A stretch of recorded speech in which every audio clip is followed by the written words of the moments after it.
she'll get to play with her big new friend rather than come around and jump on everyone's laps. But she might do that. She'll sniff everyone else too. Yeah, she needs to have a sniff around. And yeah, if we have any accidents, don't worry, we've got plenty of towels, we've got mops tonight.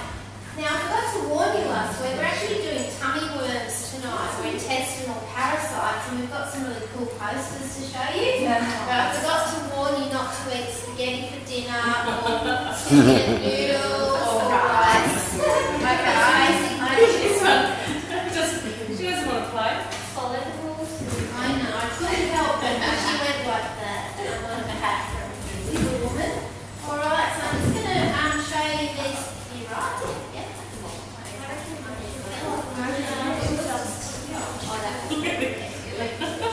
Alright, so tummy worms. Yucko.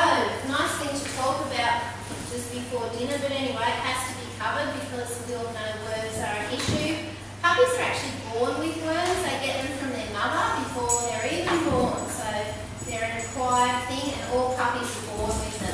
But that doesn't mean to say all puppies don't have them. Puppies are real.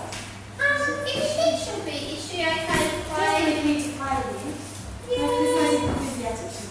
If you like, but I just don't want her to get a fright from the big guys. So. Yeah, I don't think anyone will get eaten tonight, don't worry. And we do have the water pistol things as well. Yeah, I've got to mention it just catches their attention away from doing the pistol. Yeah, so if they're about to eat somebody, usually it goes quite well. Alright, so roundworms. Most puppies are born with roundworms. They get them before they're born. So warning signs include diarrhea, vomiting, poor growth, and a pot belly appearance. You've all seen those shows where they pick picks puppies up out of bad environments and they've got big bellies but hardly any meat on them anywhere. Generally that is roundworm infection. Watch your kneecaps, everyone. You're going to have she's gone under. Yeah. Don't be careful with the little ones. You may have to pick them up with your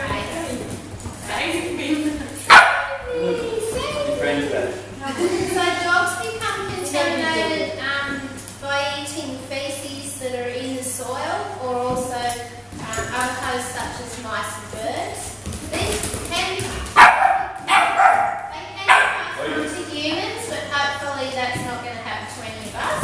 But it is a good idea if you've got children playing in sand pits and things like that, to make sure your dog doesn't defecate in that general area and that you do always clean up all your messes. But it isn't a good idea really to have young children playing in an area where a dog defecates. That's just doesn't make any sense. Is that what the worms look like? Yep, that's what they look like. They're inside an intestine here. They're just small. So then we can open it as that there's no They've cut it open to show you. Yeah, but it's not a real intestine, it's just a pretend one. So the next worm that we're going to cover is called hookworm. So the first one was roundworm, this is hookworm. Hookworm has been used in several horror movies, because as you can see the little face on it, it's pretty nasty. It has been used in several horror movies because of its good looks. This one attaches to the dog's intestinal lining, cutting in and feeding on the blood and fluid that's released. Common signs of this are anemia, which is and blood-stained diarrhea. So hopefully you guys will never have that happen, because severe cases of this particular tummy worm can cause death in really young puppies. Humans can also become infected by hookworm. I imagine that's like that alien movie. So the next worm, it looks a bit like a two-year noodle. This one's called a whipworm. So remember round, hook, and now this is the whipworm. So whipworm is something that we get really excited about when our vets say, oh, whipworm, we all go, oh. So it's ages since we've seen a whipworm egg. It might be 2 years between the time we see one and another. So we get quite excited because, it is kind of exciting for us. But yeah, so when we do get a whipworm egg coming, we always have to go under the microscope and remind ourselves what they look like, because it's not a very common worm, but it is the most common cause of diarrhea in both adults and sometimes in puppies as well. Well, the interesting thing about this little guy is the eggs can last in your environment for up to 5 years, so they're very, very difficult to get rid of. So if your vet does come back to you and say you've got whipworm infestation in your puppy, you do need to take serious notice of what they say and deal with it. So again, these are passed in the soil through feces of other doggies that are infected.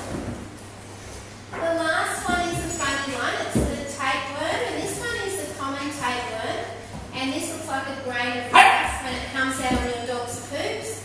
So if you're in the general area when your dog does a poop and you think, what's that? And there's something on there going like this, it's generally a segment of a tapeworm. So it's a tiny little piece of that very big worm lives in their tongue. And this is actually passed on by eating an infected flea. So that's why we try and keep fleas under control, because the fleas carry the common tapeworm. So they're very, they don't cause too much trouble, but they do sometimes cause your dog to have a big boot scoot happening. So it's generally when you've got a house full of guests and you've got a nice new doggy in the house and the dog sits on its bum either on the carpet or on the grass and pulls itself along with a really silly look on its face. Usually when you've got non-dog people in your environment, they'll go, ew, that's disgusting, look what your dog's doing, how gross. It is generally caused by that little tapeworm causing an irritation around the bottom. So don't worry about that. If you do see it, it's easily remedied with a